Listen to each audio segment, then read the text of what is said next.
गुर ठाकी सच बोल, आप तुलाए तोलसी, पूरै पूरा तोल। कथनै कहन न छुटीऐ, ना पढ़ पुस्तक भार। काया सोच न पाईऐ, बिन हर भगत प्यार। नानक नाम न विसरै, मेले गुर करतार। वाहिगुरु जी का खालसा, वाहिगुरु जी की फतेह। जुगो जुग अटल, जबर छतर तख्त दे मालिक, हाजरा हजूर शब्द गुरु।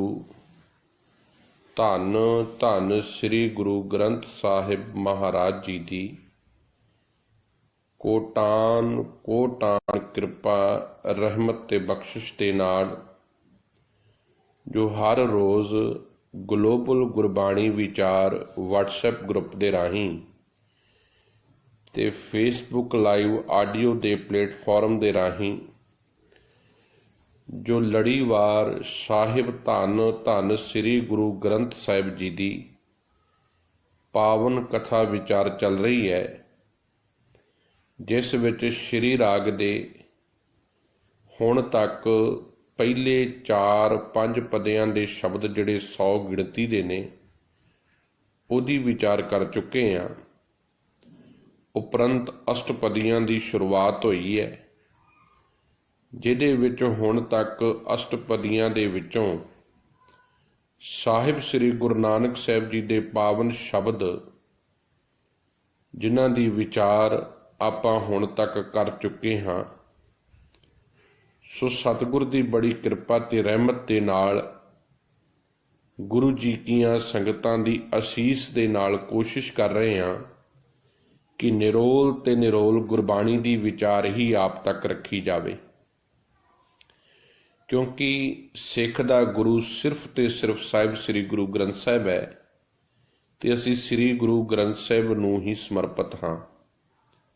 सतगुर की मत नूं लैना है ताकि साडे जीवन दे विच गुरु दी मत दे ज्ञान दा प्रकाश हो जावे। जद तक साडे जीवन दे विच मन आईयां मन मतां ने असीं कन्फ्यूज रवांगे, दुविधा विच रवांगे। पर जिद्दण अपने आप नूं समर्पण गुरु दी मत ते कर देवांगे, गुरु जी दे कोलों ज्ञान लैके अपने जीवन दी फिलासफी गुरु दी मत मुताबिक तोरांगे ते सच जाणिओ जिंदगी प्रकाशमई हो जाएगी ज्ञान दे नाल। सो यतन यही है बहुत वीरां भैणां दे हुक्म दे उपर, क्योंकि काफ़ी चिर तो अरसे तो नित हुक्म लाए जा रहे सन कि लड़ीवार गुरु ग्रंथ साहिब जी की कथा कर शुरू करो। सो हुण तक बड़े प्यार ते सत्कार नाल आप गुरु कीआं संगतां ने मान सन्मान बख्शे है ते ये सेवावां लैके आप जी के सन्मुख हाज़र होने का यतन कर रहे हैं, कोशिश कर रहे हैं। ना कोई मैं विद्वान आ, ना कोई मैनू हजे तक इन्नी समझ है, सिर्फ कोशिश कर रहा हाँ समझण दी, यतन कर रहा हाँ जानण दी, क्योंकि गुरबाणी का पक्ष बहुत गहरा है, बहुत डूंगा है। हर पक्ष तो गुरबाणी की विचार बड़ी गहरी है, भावें वो वैकरण का पक्ष है, भावें वो अर्थावली बोध का पक्ष है। मैं तो सिर्फ हजे कोशिश कर रहा, ABCD भी नहीं अजे मैं सिख पाया गुरबाणी की, पर बड़े चिरां तो ये मन का ख्याल सी कि घट्टो घट सहज पाठ के रूप दे विच एक बारी अर्थावली ते समझण की कोशिश करिए, बेसिक ते समझण की कोशिश करिए कि गुरबाणी दे विच सतगुरु जी कह की रहे ने। सो इसे ही यतन करके ये सेवावां लैके हाज़र होने की कोशिश की जा रही है। भावना किसी का दिल दिखाउण की कदी भी नहीं है, कदी भी किसी दे नाल किसी तरीके का कोई मतभेद नहीं है। सिर्फ ते सिर्फ गुरबाणी की विचार है ते सतगुर की मत का ख्याल आप तक पहुँचाना, यही मेरी ड्यूटी है। सो अज का जिहड़ा पावन शब्द ਸ੍ਰੀ ਗੁਰੂ ਗ੍ਰੰਥ ਸਾਹਿਬ ਜੀ ਮਹਾਰਾਜ ਜੀ ਦੇ ਵਿੱਚੋਂ ਸ਼੍ਰੀ ਰਾਗ ਦਾ ਆਪ ਜੀ ਨੇ ਹੁਣੇ ਸਰਵਣ ਕੀਤਾ ਹੈ। ਸਾਹਿਬ ਸ੍ਰੀ ਗੁਰੂ ਨਾਨਕ ਸਾਹਿਬ ਜੀ ਮਹਾਰਾਜ ਜੀ ਦੀ ਪਾਵਨ ਰਸਨਾ ਤੋਂ, ਪਾਵਨ ਮੁਖਾਰਬਿੰਦ ਤੋਂ ਉਚਾਰਨ ਹੋਇਆ ਹੈ। ਸ਼ਬਦ ਦੇ ਕੁੱਲ 8 ਪਦੇ ਨੇ, ਇੱਕ ਬੰਦ ਰਹਾਉ ਦਾ ਹੈ। ਪਾਵਨ ਪੰਨਾ ਹੈ ਸ੍ਰੀ ਗੁਰੂ ਗ੍ਰੰਥ ਸਾਹਿਬ ਜੀ ਮਹਾਰਾਜ ਜੀ ਦਾ 58 ਤੇ 59। ਸਤਿਗੁਰੂ ਗੁਰਦੇਵ ਗੁਰੂ ਨਾਨਕ ਸਾਹਿਬ ਜੀ ਮਹਾਰਾਜ ਜੀ ਨੇ 8 ਪਦਿਆਂ ਦੇ ਵਿੱਚ ਇਹ ਸ਼ਬਦ ਵੰਡਿਆ ਹੈ ਤੇ ਇੱਕ ਪਦਾ ਰਹਾਉ ਦਾ ਅੰਕਿਤ ਕੀਤਾ ਹੈ। ਆਪਾਂ ਰਹਾਉ ਦੇ ਪਦੇ ਤੋਂ ਵਿਚਾਰ ਪ੍ਰਾਰੰਭ ਹਮੇਸ਼ਾ ਹੀ ਕਰਦੇ ਹਾਂ ਤਾਂ ਕਿ ਸ਼ਬਦ ਦਾ ਕੇਂਦਰੀ ਭਾਵ ਸਬਜੈਕਟ ਸਾਨੂੰ ਸਮਝ ਆਵੇ। ਰਹਾਉ ਦੇ ਬੰਦ ਵਿੱਚ ਗੁਰੂ ਜੀ ਕਿਰਪਾ ਕਰ ਰਹੇ ਨੇ, ਮਨ ਰੇ ਨਾਮ ਜਪੋ ਸੁਖ ਹੋਏ। ਸਭ ਮਨ ਨੂੰ ਸੰਬੋਧਨ ਕਰ ਰਹੇ ਨੇ। ਕਹਿੰਦੇ ਹੇ ਮਨ, ਜੇ ਤੂੰ ਪਰਮਾਤਮਾ ਦੇ ਹੁਕਮ ਦੇ ਵਿੱਚ ਤੁਰਨ ਲੱਗ ਪਵੇਂ, ਉਹਨੂੰ ਆਪਣੇ ਜੀਵਨ ਦਾ ਆਸਰਾ ਆਧਾਰ ਬਣਾ ਲਵੇਂ, ਹਰ ਵਕਤ ਉਹਦੇ ਹੀ ਨਾਮ ਨੂੰ ਸਿਮਰੇ, ਭਾਵ ਉਹਨੂੰ ਹੀ ਚੇਤੇ ਕਰੇ, ਤਾਂ ਤੈਨੂੰ ਸਦੀਵੀ ਆਤਮਿਕ ਸੁੱਖ ਮਿਲ ਸਕਦਾ ਹੈ। ਮਨ ਰੇ ਨਾਮ ਜਪੋ ਸੁਖ ਹੋਏ, ਫਿਰ ਤੈਨੂੰ ਸਦੀਵੀ ਆਤਮਿਕ ਸੁੱਖ ਮਿਲ ਸਕਦਾ ਹੈ। ਬਿਨ ਗੁਰ ਪ੍ਰੇਮ ਨਾ ਪਾਈਐ, ਸ਼ਬਦ ਮਿਲੈ ਰੰਗ ਹੋਏ। ਪਰ ਇੱਕ ਗੱਲ ਸਾਹਿਬ ਕਹਿੰਦੇ ਚੇਤਾ ਰੱਖੀ, ਬਿਨ ਗੁਰ, ਸਤਿਗੁਰੂ ਦੇ ਪ੍ਰੇਮ ਤੋਂ ਬਿਨਾ, ਗੁਰੂ ਜੀ ਦੀ ਮੱਤ ਤੋਂ ਬਿਨਾ, ਗੁਰੂ ਜੀ ਦੇ ਗਿਆਨ ਤੋਂ ਬਿਨਾ ਇਹ ਸੱਚਾ ਤੇ ਸੁੱਚਾ ਨਿਰਮਲ ਪ੍ਰਮਾਤਮਾ ਦਾ ਪ੍ਰੇਮ ਨਹੀਂ ਪਾਇਆ ਜਾ ਸਕਦਾ। ਜੇ ਤੂੰ ਇਹ ਸੱਚੇ ਸੁੱਚੇ ਸ਼ਬਦ ਰੂਪੀ ਪ੍ਰੇਮ ਗੁਰੂ ਪ੍ਰਮਾਤਮਾ ਦੇ ਪ੍ਰੇਮ ਨੂੰ ਪਾਉਣਾ ਚਾਹੁੰਦਾ ਹੈ, ਸ਼ਬਦ ਮਿਲੈ ਰੰਗ ਹੋਏ। ਫਿਰ ਚੇਤਾ ਰੱਖੀ, ਸਤਿਗੁਰੂ ਕੇ ਸ਼ਬਦ ਦੇ ਵਿੱਚ ਜੁੜ ਕੇ ਹੀ, ਗੁਰੂ ਜੀ ਦੇ ਸ਼ਬਦ ਦੇ ਰਾਹੀਂ ਹੀ ਸਾਫ਼ ਸ਼ਬਦ ਨੇ, ਕੋਈ ਲੁਕੇ ਹੋਏ ਨਹੀਂ। ਕਿਸੇ ਦੇਹਧਾਰੀ ਦੇ ਤੰਤਰ ਮੰਤਰ ਨਾਲ ਨਹੀਂ ਗੱਲ ਬਣਨੀ, ਕਿਸੇ ਸਮਾਧੀਆਂ ਰਿਧੀਆਂ ਸਿੱਧੀਆਂ ਨਾਲ ਗੱਲ ਨਹੀਂ ਬਣਨੀ, ਕੋਈ ਧੂਣੀਆਂ ਤਪਾਉਣ ਦੇ ਨਾਲ ਗੱਲ ਨਹੀਂ ਬਣਨੀ, ਕੋਈ ਕਰਮਕਾਂਡ ਪਖੰਡ ਕੀਤਿਆਂ ਨਹੀਂ ਪਰਮਾਤਮਾ ਰੀਝਣਾ। ਸਭ ਕਹਿੰਦੇ ਜੇ ਉਹ ਰੀਝਣਾ ਹੈ, ਬਿਨ ਗੁਰ ਪ੍ਰੇਮ ਨਾ ਪਾਈਐ। ਜਦ ਤੱਕ ਤੂੰ ਗੁਰੂ ਦੀ ਮੱਤ ਤੇ ਨਹੀਂ ਚੱਲਦਾ, ਗੁਰੂ ਜੀ ਦੇ ਗਿਆਨ ਤੇ ਨਹੀਂ ਚੱਲਦਾ, ਇਹ ਸੱਚਾ ਪ੍ਰਮਾਤਮਾ ਦਾ ਪ੍ਰੇਮ ਤੂੰ ਸਮਝ ਨਹੀਂ ਸਕਦਾ। ਜੇ ਇਹ ਸਮਝਣਾ ਚਾਹੁੰਦਾ ਹੈ, ਸ਼ਬਦ ਮਿਲੇ ਰੰਗ ਹੋਏ। ਤੇ ਫਿਰ ਜਿਹੜਾ ਮਨ ਗੁਰੂ ਦੇ ਸ਼ਬਦ ਵਿੱਚ ਜੁੜਦਾ ਹੈ, ਸਤਿਗੁਰੂ ਕੀ ਮੱਤ ਧਾਰਨ ਕਰਦਾ ਹੈ, ਉਸੇ ਉੱਪਰ ਹੀ ਇਹ ਪ੍ਰੇਮ ਦਾ ਫਿਰ ਗੂੜਾ ਰੰਗ ਚੜ ਜਾਂਦਾ ਹੈ। ਫਿਰ ਉਹਨੂੰ ਸਮਝ ਪੈ ਜਾਂਦੀ ਹੈ ਪਰਿਪੂਰਨ ਪਰਮਾਤਮਾ ਪਾਰਸ਼ਲ ਨਹੀਂ ਹੈ, ਉਹਦੇ ਵਿੱਚ ਕੋਈ ਜਾਤ ਪਾਤ ਦੀ ਗੱਲ ਨਹੀਂ ਹੈ, ਉਹ ਉੱਚਾ ਵੱਡਾ ਨਹੀਂ ਤੋਲਦਾ, ਉਹਦੇ ਵਾਸਤੇ ਸਾਰੇ ਬਰਾਬਰ ਨੇ, ਸਾਰੇ ਸਮਾਂਤਰ ਨੇ, ਸਾਰਿਆਂ ਦੇ ਵਿੱਚ ਇੱਕ ਰਸ ਉਹ ਬਰਾਬਰ ਵਸ ਰਿਹਾ ਹੈ। ਨਾ ਉਹ ਸਿੱਖ ਹੈ, ਨਾ ਉਹ ਹਿੰਦੂ ਹੈ, ਨਾ ਉਹ ਮੁਸਲਮਾਨ ਹੈ, ਨਾ ਉਹ ਈਸਾਈ ਹੈ, ਉਹ ਸਿਰਫ ਇੱਕ ਰੱਬ ਹੈ। ਇਹ ਵੰਡੀਆਂ ਅਸੀਂ ਪਾਈਆਂ ਨੇ, ਸਾਡੇ ਵਰਗੇ ਲੋਕਾਂ ਨੇ ਪਾਈਆਂ ਨੇ। ਗੁਰੂ ਨਾਨਕ ਸਾਹਿਬ ਜੀ ਨੇ ਵੰਡੀਆਂ ਨਹੀਂ ਪਾਈਆਂ। ਸਿੱਖ ਨੂੰ ਕੋਈ ਅਲੱਗਾ ਜਮਾਤ ਨਹੀਂ ਸੀ ਬਣਾਉਣ ਦੀ ਕੋਸ਼ਿਸ਼ ਕੀਤੀ।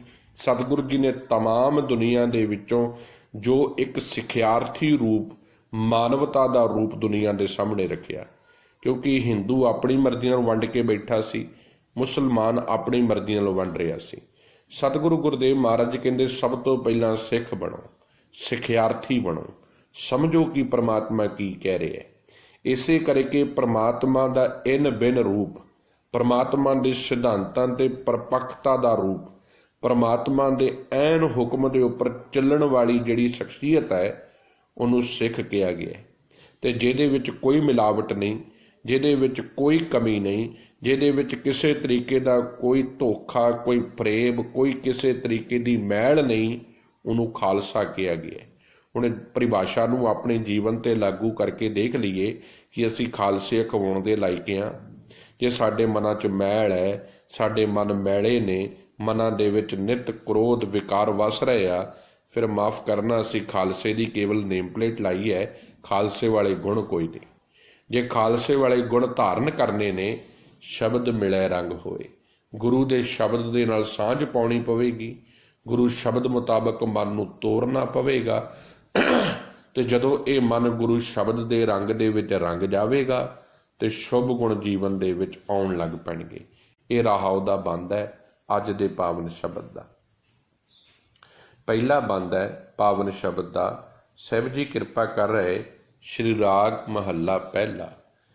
ਬਿਨ ਪਿਰ ਧਨ ਸ਼ਿੰਗਾਰੀਐ ਜੋਬਨ ਬਾਦ ਕੁਆਰ। ਬਿਨ ਪਿਰ ਪਰਮਾਤਮਾ ਰੂਪੀ ਪਤੀ ਤੋਂ ਬਿਨਾ। ਧਨ, ਧਨ ਇੱਥੇ ਸ਼ਬਦ ਇਸਤਰੀ ਵਾਸਤੇ ਹੈ।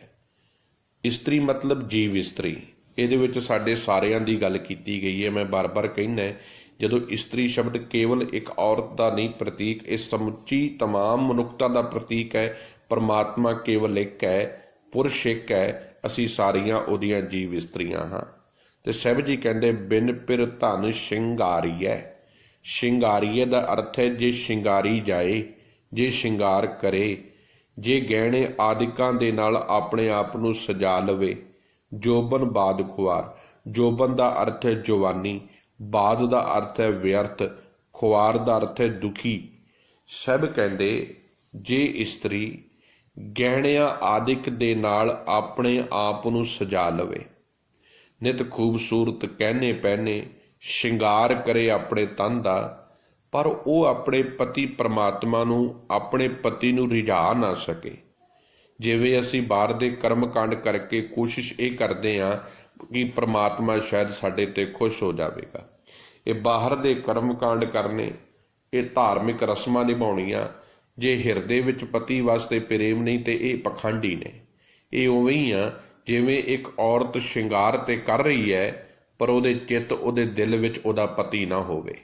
ਸਾਹਿਬ ਕਹਿੰਦੇ ਜਿਵੇਂ ਉਹ ਇਸਤਰੀ ਗਹਿਣਿਆਂ ਆਦਿਕ ਦੇ ਨਾਲ ਆਪਣੇ ਤਨ ਨੂੰ ਸਜਾਉਂਦੀ ਹੈ ਪਰ ਉਹ ਪਤੀ ਦੇ ਨਾਲ ਮਿਲਦੀ ਨਹੀਂ, ਪਰਮਾਤਮਾ ਪਤੀ ਦੇ ਨਾਲ ਉਹਦੀ ਸਾਂਝ ਹੀ ਨਹੀਂ, ਫਿਰ ਉਸ ਦੀ ਜਵਾਨੀ ਕਿਸ ਕੰਮ ਦੀ, ਉਹਦਾ ਜੋਬਨ ਕਿਸ ਕੰਮ ਦਾ, ਉਹਦੇ ਇਹ ਧਾਰਮਿਕ ਰਸਮਾਂ ਰਿਵਾਜ ਕਿਸ ਕੰਮ ਦੇ, ਜੋ ਪਤੀ ਪਰਮਾਤਮਾ ਨੂੰ ਰਿਝਾ ਹੀ ਨਹੀਂ ਸਕੀ। ਜਪਜੀ ਸਾਹਿਬ ਦੇ ਵਿੱਚ ਪਾਤਸ਼ਾਹ ਜੀ ਬਚਨ ਕਹਿੰਦੇ ਨਾ, ਕਹਿੰਦੇ ਜੇ ਜੁਗ ਚਾਰੇ ਆਰਚਾ ਹੋਰ ਦਸੂਣੀ ਹੋਏ, ਨਵਾਂ ਖੰਡਾਂ ਵਿੱਚ ਜਾਣੀਐ ਨਾਲ ਚੱਲੈ ਸਭ ਕੋਏ, ਚੰਗਾ ਨਾਉ ਰਖਾਈ ਕੈ ਜਸ ਕੀਰਤ ਜਗ ਲੇ, ਜੇ ਤਿਸ ਨਦਰ ਨਾ ਆਵਈ ਤਾਂ ਬਾਤ ਨਾ ਪੁੱਛੈ ਕੋਈ। ਜੇ ਤੂੰ ਪਤੀ ਪਰਮਾਤਮਾ ਨੂੰ ਹੀ ਚੰਗੀ ਨਹੀਂ ਲੱਗੀ, ਫਿਰ ਕਿਸ ਕੰਮ ਦਾ ਹੈ ਤੇਰਾ ਸਭ ਕੁਝ। ਇਹ ਤੇ ਸਭ ਕੁਝ ਤਾਂ ਮਹੀਨੇ ਨੇ ਕਿ ਉਹ ਪਤੀ ਤੇਰੇ ਵੱਲ ਵੇਖੇ, ਪਤੀ ਤੇਰੇ ਤੇ ਰੀਝ ਜਾਵੇ। ਨਾ ਮਾਣੇ ਸੁਖ ਸੇਜੜੀ ਪਿਨ ਪਿਨ ਪਿਰ ਬਾਦ ਸ਼ਿੰਗਾਰ। ਨਾ ਮਾਨੈ ਨਹੀਂ ਮਾਣਦੀ, ਸੁਖ ਖੱਖੇ ਨੂੰ ਸਿਹਾਰੀ ਹੈ, ਸੁਖ ਨਾਲ ਭਾਵ ਆਨੰਦ ਦੇ ਨਾਲ। ਸੇਜੜੀ ਦਾ ਅਰਥ ਆ ਸੋਹਣੀ ਸੇਜ। ਸਭ ਕਹਿੰਦੇ ਐਸੀ ਜੀਵ ਇਸਤਰੀ ਦੀ ਆਤਮਾ ਵੀ ਦੁਖੀ ਹੁੰਦੀ ਹੈ ਜਦੋਂ ਪਤੀ ਵੇਖਦਾ ਨਹੀਂ, ਪਤੀ ਰੀਝਦਾ ਨਹੀਂ, ਪਤੀ ਤਰੁੱਟਦਾ ਨਹੀਂ, ਉਹ ਆਤਮਿਕ ਤੌਰ ਤੇ ਦੁਖੀ ਹੁੰਦੀ ਹੈ ਕਿਉਂਕਿ ਉਹ ਆਨੰਦ ਨਾਲ ਪਤੀ ਦੀ ਸੋਹਣੀ ਸੇਜ ਮਾਣ ਨਹੀਂ ਸਕਦੀ। ਕਿਉਂ ਨਹੀਂ ਮਾਣ ਸਕਦੀ? ਕਿਉਂਕਿ ਉਹ ਪਤੀ ਨੂੰ ਚੰਗੀ ਨਹੀਂ ਲੱਗਦੀ। ਉਹ ਬਾਹਰ ਦੀਆਂ ਤੇ ਕਰਮ ਕਾਂਡ ਕਰ ਰਹੀ ਹੈ, ਸ਼ਿੰਗਾਰ ਕਰ ਰਹੀ ਹੈ, ਪਰ ਪਤੀ ਦੇ ਕਹਿਣੇ 'ਚ ਹੀ ਨਹੀਂ ਚੱਲਦੀ। ਜਿਵੇਂ ਕੋਈ ਔਰਤ ਆ, ਉਹਦਾ ਵਿਆਹ ਹੋ ਗਿਆ, ਉਹ ਸ਼ਿੰਗਾਰ ਰੋਜ਼ ਕਰਦੀ ਹੈ, ਰੋਜ਼ ਵੰਨ ਸੁਵੰਨੇ ਇਤਰ ਲਾਉਂਦੀ ਹੈ, ਪਰ ਪਤੀ ਦੇ ਕਹਿਣੇ 'ਚ ਨਹੀਂ ਚੱਲਦੀ, ਪਤੀ ਨੂੰ ਪ੍ਰਭਾਵਿਤ ਨਹੀਂ ਕਰਦੀ, ਤੇ ਪਤੀ ਉਹਦੇ ਵੱਲ ਵੇਖਦਾ ਕੋਈ ਨਹੀਂ। ਫਿਰ ਉਹਨੇ ਦੁਖੀ ਹੋਣਾ ਹੈ, ਪਰੇਸ਼ਾਨ ਹੋਣਾ ਹੈ, ਕਿਉਂਕਿ ਸਮਝ ਨਹੀਂ ਆ ਰਹੀ ਕਿ ਕਾਰਨ ਕੀ ਹੈ। ਸਾਡੀ ਵੀ ਜ਼ਿੰਦਗੀ ਇੱਥੇ ਹੀ ਖਲੋਤੀ ਹੈ। ਅਸੀਂ ਬਾਹਰ ਦੀਆਂ ਸੁਖਣਾਵਾਂ ਬਹੁਤ ਸੁੱਖ ਰਹੇ ਹਾਂ, ਬਾਹਰ ਤੋਂ ਬਹੁਤ ਕੁਝ ਚੜਾਵੇ ਚੜਾ ਰਹੇ ਹਾਂ, ਪਰ ਜੋ ਚੜਾਉਣਾ ਚਾਹੀਦਾ ਹੈ ਉਹ ਨਹੀਂ ਚੜਾਇਆ ਜਾ ਰਿਹਾ। ਚੜਾਉਣਾ ਸੀ ਪ੍ਰਮਾਤਮਾ ਰੂਪੀ ਪਤੀ ਨੂੰ ਆਪਣਾ ਮਨ, ਚੜਾਉਣਾ ਸੀ ਪ੍ਰਮਾਤਮਾ ਰੂਪੀ ਪਤੀ ਨੂੰ ਆਪਣਾ ਪ੍ਰੇਮ, ਉਹ ਅਸੀਂ ਆਪਣੇ ਕੋਲ ਰੱਖਿਆ। ਮਨ ਅਸੀਂ ਕਦੀ ਨਹੀਂ ਗੁਰੂ ਨੂੰ ਪਰਮਾਤਮਾ ਨੂੰ ਦਿੱਤਾ, ਅਸੀਂ ਕੇਵਲ ਦਾਤਾਂ ਦਿੱਤੀਆਂ ਨੇ, ਉਹੀ ਦਾਤਾਂ ਉਹਦੇ ਕੋਲੋਂ ਮੰਗੀਆਂ ਨੇ, ਫਿਰ ਉਹੀ ਦਾਤਾਂ ਲੈ ਕੇ ਉਹਦੇ ਕੋਲ ਆ ਖਲੋਤੇ ਆ ਕਿ ਭਾਈ ਤੂੰ ਦਾਤਾਂ ਲੈ ਲਾ ਸਾਡੇ ਕੋਲ। ਸਤਿਗੁਰੂ ਕਹਿੰਦੇ ਮੈਂ ਤੁਹਾਡੀਆਂ ਦਾਤਾਂ ਦਾ ਭੁੱਖਾ ਥੋੜ੍ਹੀ ਆ, ਮੈਂ ਤੇ ਤੈਨੂੰ ਲੈਣ ਆਇਆ, ਮੈਨੂੰ ਤੂੰ ਚਾਹੀਦਾ ਹੈ, ਤੂੰ ਆਪਣੇ ਵਿੱਚੋਂ ਆ ਮੈਨੂੰ ਦੇ ਦੇ, ਆਪਣਾ ਆਪਾ ਦੇ ਦੇ ਮੈਨੂੰ। ਇਹ ਬੜਾ ਔਖਾ ਹੈ, ਕੌਣ ਦੇਣਾ ਚਾਹੁੰਦਾ ਹੈ ਆਪਣਾ ਆਪਾ? ਕਿਉਂਕਿ ਜੇ ਆਪਣਾ ਆਪਾ ਦੇ ਦਿੱਤਾ ਫਿਰ ਹੰਕਾਰ ਕਿੱਥੋਂ ਕਰਾਂਗੇ? ਜਦੋਂ ਮੈਂ ਆਪਣੀ ਮੈਂ ਚੱਕ ਕੇ ਪਰਮਾਤਮਾ ਨੂੰ ਦੇ ਦਿੱਤੀ, ਫਿਰ ਮੇਰੇ ਵਿੱਚੋਂ ਆਕੜ ਕਿੱਥੋਂ ਰਵੇਗੀ? ਮੈਂ ਕਿੱਥੋਂ ਆਪਣੇ ਆਪ ਤੋਂ ਜਿਹੜੀਆਂ ਫੀਤੀਆਂ ਲਾ ਕੇ ਘੁੰਮਦਾ, ਆਕੜ ਕੇ ਘੁੰਮਦਾ, ਧਨ ਦਾ ਹੰਕਾਰ ਕਰਦਾ, ਗੱਡੀਆਂ ਦਾ ਹੰਕਾਰ ਕਰਦਾ, ਕਾਰੋਬਾਰ ਦਾ ਹੰਕਾਰ ਕਰਦਾ, ਕੁਰਸੀਆਂ ਦਾ ਹੰਕਾਰ ਕਰਦਾ, ਇਹ ਫਿਰ ਕੌਣ ਵਿਖਾਊਗਾ? ਕਿਉਂਕਿ ਜਿੱਦਣ ਤੇ ਮੈਂ ਆਪਣਾ ਆਪਾ ਸਮਰਪਿਤ ਕਰ ਦਿੱਤਾ, ਇਹ ਤੇ ਸਭ ਕੁਝ ਮੁੱਕ ਜਾਣਾ ਹੈ। ਹੁਣ ਸਾਡਾ ਸ਼ਿੰਗਾਰ ਤੇ ਹੈ, ਪਰ ਪਤੀ ਪ੍ਰਮਾਤਮਾ ਦਾ ਕਹਿਣੇ 'ਚ ਚੱਲਣ ਦੀ ਗੱਲ ਨਹੀਂ। ਇਸੇ ਕਰਕੇ ਸਾਹਿਬ ਕਹਿੰਦੇ ਨੇ, ਜੀਵਨ ਦੇ ਵਿੱਚ ਕੀ ਹੋ ਰਿਹਾ ਹੈ? ਨਾ ਮਾਣੇ ਸੁਖ ਸੇਜੜੀ। ਪਤੀ ਪ੍ਰਮਾਤਮਾ ਵਾਹਿਗੁਰੂ ਦੀ ਸੇਜ ਦਾ ਸੁੱਖ ਨਹੀਂ ਇਹ ਮਾਣ ਪਾਉਂਦੀ, ਬਿਨ ਪਿਰ ਬਾਦ ਸ਼ਿੰਗਾਰ। ਕਿਉਂਕਿ ਪਤੀ ਦੇ ਮਿਲਾਪ ਤੋਂ ਬਿਨਾਂ ਉਸ ਦਾ ਸ਼ਿੰਗਾਰ ਕਿਸੇ ਕੰਮ ਦਾ ਨਹੀਂ। ਜੇ ਪਤੀ ਪ੍ਰਮਾਤਮਾ ਚੰਗਾ ਲੱਗਾ ਨਹੀਂ, ਜੇ ਉਹਨੂੰ ਅਸੀਂ ਭਾਏ ਨਹੀਂ, ਫਿਰ ਸਾਡੇ ਇਹ ਸ਼ਿੰਗਾਰ ਕਿਸੇ ਕੰਮ ਦੇ ਨਹੀਂ। ਇਹ ਸੁਖਣਾਵਾਂ, ਇਹ ਭੇਟਾਵਾਂ ਕਿਸੇ ਕੰਮ ਦੀਆਂ ਨਹੀਂ। ਦੁੱਖ ਘਣੋ ਦੁਹਾਗਣੀ, ਨਾ ਘਰ ਸੇਜ ਪਤਾਰ। ਦੁੱਖ ਦਾ ਅਰਥ ਆ ਆਤਮਿਕ ਦੁੱਖ, ਘਣੋਂ ਦਾ ਅਰਥ ਆ ਬਹੁਤ ਬਹੁਤ ਜ਼ਿਆਦਾ ਸ਼ਬਦ ਵਰਤਿਆ ਜਾਵੇ ਤੇ ਸ਼ਬਦ ਆ ਘਣੋਂ। ਦੁਹਾਗਣੀ, ਉਸ ਔਰਤ ਜੋ ਦੁਹਾਗਣ ਭਾਵ ਆਪਣੇ ਪਤੀ ਦੇ ਪ੍ਰੇਮ ਤੋਂ ਨਿਆਸਰੀ ਰਹਿ ਜਾਵੇ। ਸੁਹਾਗਣ ਆ ਜੋ ਪਤੀ ਵਾਲੀ ਹੈ, ਦੁਹਾਗਣ ਉਹ ਆ ਜੋ ਪਤੀ ਵਾਲੀ ਹੋਣ ਦੇ ਬਾਵਜੂਦ ਵੀ ਆਪਣੇ ਅਵਗੁਣਾ ਕਰਕੇ ਪਤੀ ਤੋਂ ਦੂਰ ਹੈ। ਨਾ ਘਰ, ਨਾਰੇ ਨੂੰ ਸਿਹਾਰੀ ਹੈ, ਘਰ ਭਾਵ ਘਰ ਵਿੱਚ, ਸੇਜ ਪਤਾਰ, ਸੇਜ ਦਾ ਮਾਲਕ ਖਸਮ, ਪਤਾਰ ਦਾ ਅਰਥ ਹੈ ਪਤੀ ਪ੍ਰਮਾਤਮਾ।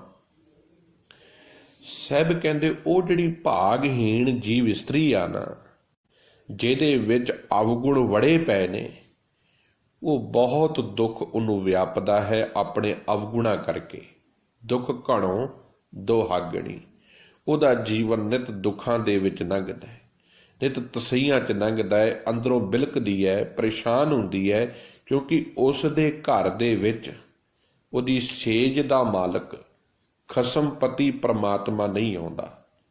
ਜੀਵ ਇਸਤਰੀ ਦੇ ਜਿੰਨੇ ਵੀ ਬਾਹਰ ਮੁਖੀ ਧਾਰਮਿਕ ਉਦਮ ਨੇ ਨਾ, ਸਾਹਿਬ ਜੀ ਬੜੀ ਪਿਆਰੀ ਗੱਲ ਕਹਿ ਰਹੇ, ਕਹਿੰਦੇ ਜਿੰਨੇ ਵੀ ਤੇਰੇ ਬਾਹਰ ਮੁਖੀ ਧਾਰਮਿਕ ਕਰਮ ਕਾਂਡ ਨੇ ਜਿਹੜੇ ਤੂੰ ਨਿਤ ਕਰਦੀ ਹੈ, ਇਹ ਤੇਰੇ ਉਦਮ ਕਿਸੇ ਕੰਮ ਦੇ ਨਹੀਂ ਹੈ ਭੈਣ ਮੇਰੀਏ, ਕਿਸੇ ਕੰਮ ਦੇ ਨਹੀਂ।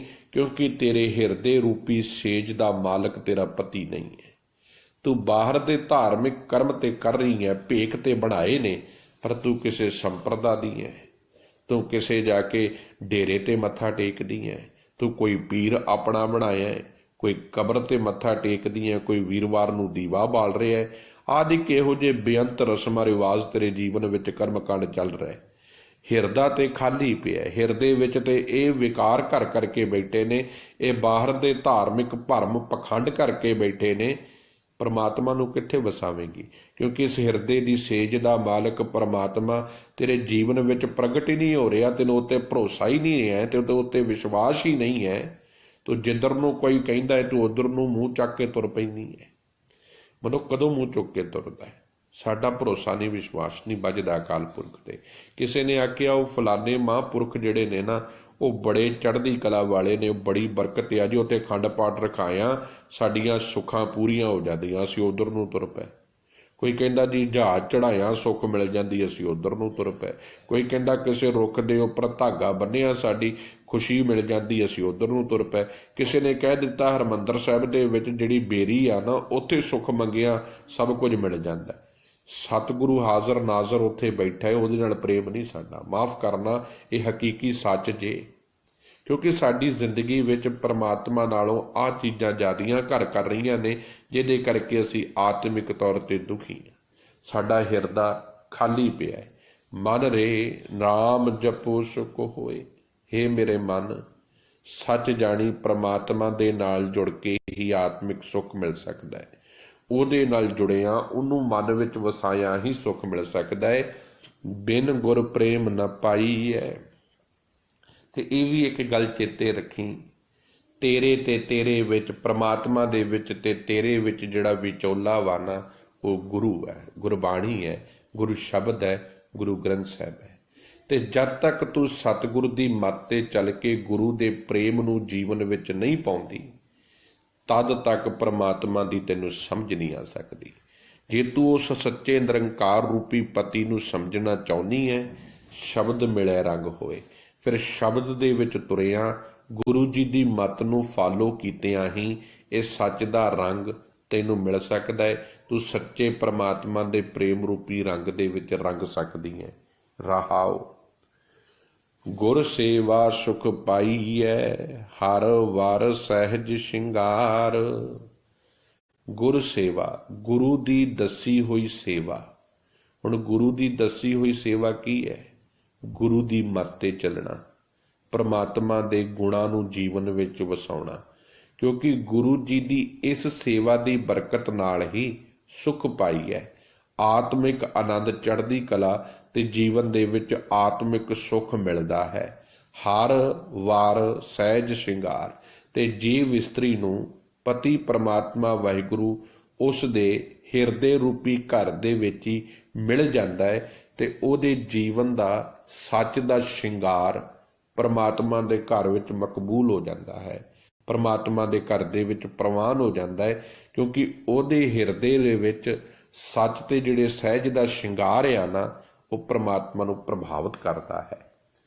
ਸੱਚ ਮਾਣੈ ਪਿਰ ਸੇਜੜੀ, ਗੂੜਾ ਹੇਤ ਪਿਆਰ। ਸੱਚ ਚੱਚੇ ਨੂੰ ਸਿਹਾਰੀ ਹੈ, ਭਾਵ ਅਰਥ ਨੇ ਸਦਾ ਥਿਰ ਪ੍ਰਭੂ ਦੇ ਵਿੱਚ ਜੁੜ ਕੇ। ਮਾਣੈ ਮਾਣੀ ਦਾ ਹੈ, ਪਿਰ ਸੇਜੜੀ ਪਤੀ ਦੀ ਸੋਹਣੀ ਸੇਜ, ਪਤੀ ਪ੍ਰਮਾਤਮਾ ਦੀ ਸੋਹਣੀ ਸੇਜ। ਗੂੜਾ, ਗੂੜਾ ਦਾ ਅਰਥ ਹੈ ਬੜਾ ਗਹਿਰਾ, ਹੇਤ ਦਾ ਅਰਥ ਹੈ ਪ੍ਰੇਮ।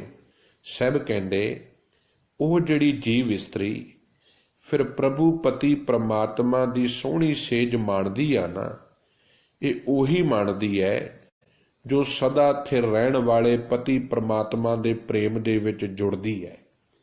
ਕਿਉਂਕਿ ਪ੍ਰਭੂ ਪਤੀ ਦੇ ਨਾਲ ਗੂੜਾ ਹਿੱਤ, ਗੂੜਾ ਪਿਆਰ ਹੀ ਉਸ ਦੇ ਜੀਵਨ ਨੂੰ ਸੱਚ ਨਾਲ ਜੋੜਦਾ ਹੈ। ਜਦੋਂ ਉਹਦੇ ਜੀਵਨ ਵਿੱਚ ਪ੍ਰਮਾਤਮਾ ਦੇ ਨਾਲ ਗੂੜਾ ਪਿਆਰ ਬਣ ਜਾਂਦਾ ਹੈ, ਫਿਰ ਉਸ ਨੂੰ ਬਾਹਰ ਦੀਆਂ ਰਸਮੋ ਰਿਵਾਜ਼ਾਂ ਦਾ ਕੋਈ ਮਾਇਨੇ ਨਹੀਂ ਰਹਿੰਦਾ। ਤੁਸੀਂ ਖਿਆਲ ਕਰਨਾ, ਇੱਕ ਪਤਨੀ ਹੈ ਜਿਹਦਾ ਧਿਆਨ ਸਿਰਫ ਮਾਇਕ ਪਦਾਰਥਾਂ 'ਤੇ ਹੈ, ਉਹਨੂੰ ਪਤੀ ਨਾਲ ਕੋਈ ਲੈਣਾ ਦੇਣਾ ਨਹੀਂ। ਉਹਦਾ ਸਿਰਫ ਇੰਨਾ ਕੁ ਧਿਆਨ ਹੈ ਕਿ ਮੇਰਾ ਪਤੀ ਬਹੁਤ ਅਮੀਰ ਹੈ, ਬੜਾ ਕਰੋੜਾਂਪਤੀ ਹੈ, ਬਸ ਉਹਦੇ ਪੈਸੇ ਦੇ ਉੱਪਰ ਅੱਖ ਰੱਖ ਕੇ ਬੈਠੀ ਹੈ, ਵੰਨ ਸੁਵੰਨੇ ਸ਼ਿੰਗਾਰ ਹਾਰ ਸ਼ਿੰਗਾਰ ਕਰ ਰਹੀ ਹੈ। ਇੱਧਰ ਪਤੀ ਗਰੀਬ ਹੋਇਆ ਤੇ ਛੱਡ ਕੇ ਤੁਰ ਗਈ। ਪਰ ਇੱਕ ਉਹ ਔਰਤ ਹੈ ਜੋ ਪਤੀ ਦੇ ਹਰ ਵਕਤ ਦੁੱਖ ਸੁੱਖ ਦੇ ਵਿੱਚ ਨਾਲ ਹੈ। ਜੇ ਪਤੀ ਗਰੀਬ ਹੈ, ਇਹ ਨਹੀਂ ਕਿ ਉਹਦਾ ਘਰ ਛੱਡ ਕੇ ਚਲੀ ਗਈ ਹੈ, ਪੂਰੇ ਇਮਾਨਦਾਰੀ ਦੇ ਨਾਲ ਆਪਣੇ ਬੱਚਿਆਂ ਨੂੰ, ਆਪਣੇ ਘਰ ਨੂੰ ਸੰਭਾਲਦੀ ਹੈ, ਪਤੀ ਨੂੰ ਸੰਭਾਲਦੀ ਹੈ। ਕਿਉਂਕਿ ਉਹਦੇ ਹਿਰਦੇ ਦੇ ਵਿੱਚ ਸੱਚਾ ਗੂੜਾ ਪ੍ਰੇਮ ਹੈ, ਉਹਨੂੰ ਪਦਾਰਥਾਂ ਦੇ ਨਾਲ ਕੋਈ ਲੈਣਾ ਦੇਣਾ ਨਹੀਂ।